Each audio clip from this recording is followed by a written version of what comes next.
Good morning. This is Neil. It's raining, yay! What does this mean for us in Singapore? It means that if we're lucky, the temperature might just dip below 30 degrees, which is a little bit more bearable than usual. It's pretty gross when every day is stinking hot and you don't want to go outside or leave the house. Hang on, let me see what... Is it spitting? It's spitting a little bit, but you know what? I can live with it. Let me put this umbrella away. So I'm just going to pop out and get a little coffee. It's about mid-morning. I've just been through emails and stuff like that. I've got a bit of work to do today.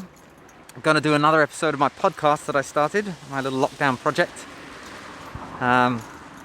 Reviewing other podcasts, because everybody's making podcasts, but most of them are doing quite badly. So I thought maybe I'd review good and bad podcasts to see if I can work out what the difference is.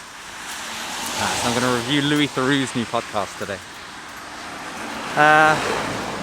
Weekend was a bit of a trial, a bit of a struggle. I mean, how do you make the weekends feel different from the week, right?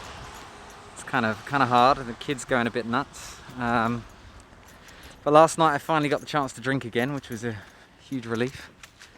I had 2 rather large glasses of red wine, which helped me sleep a little.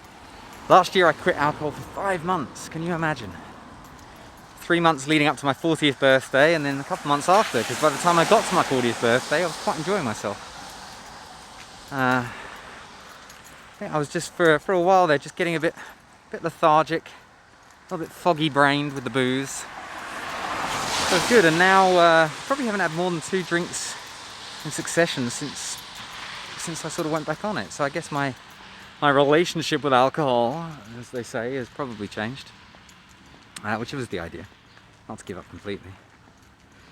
What else has happened? Last night our dear Prime Minister made a speech, which was about as clear as mud. No, it wasn't that bad.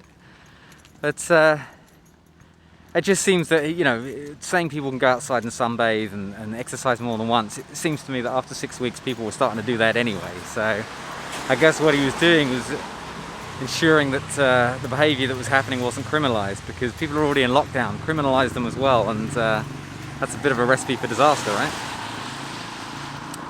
But the work advice was an odd one. If you can go back to work, but remain social distancing. Well, whose job is it to ensure that people can social distance at work?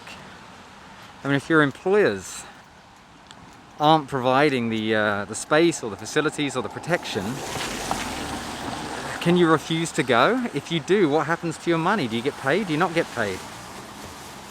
You know? I realise I don't think people are...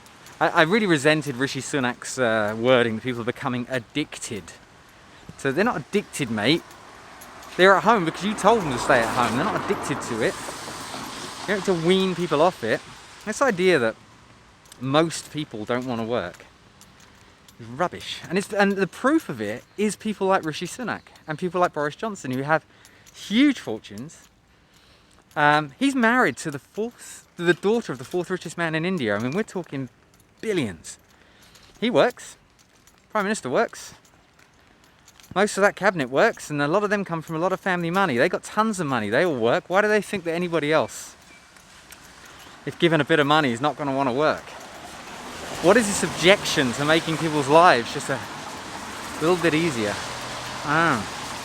We've all been fooled into this sort of Protestant way of thinking that work is a way to achieve, I don't know, heavenliness. Get into heaven, work hard, sacrifice. That's what life's all about. Why? Who the fuck decided that? Anyway, I won't get into that right now. I'm exploring my politics. I'll let you know where I end up. So people who can work should work, apparently. But no idea on what protection they get and how responsible they are for maintaining the rules. So I don't know. I think one of the good things is that the unions are sort of finding a role again. They've got a job to do now to, you know, hopefully help. I like to think of them as helping companies keep their employees safe rather than hindering them. I'm continuing to work from home as much as I can. I don't have a huge amount on, but I'm getting it done. Hopefully I'll have the chance to talk to someone today, maybe someone from my client in Sri Lanka. But right now, go and get my coffee. So I'll see you tomorrow.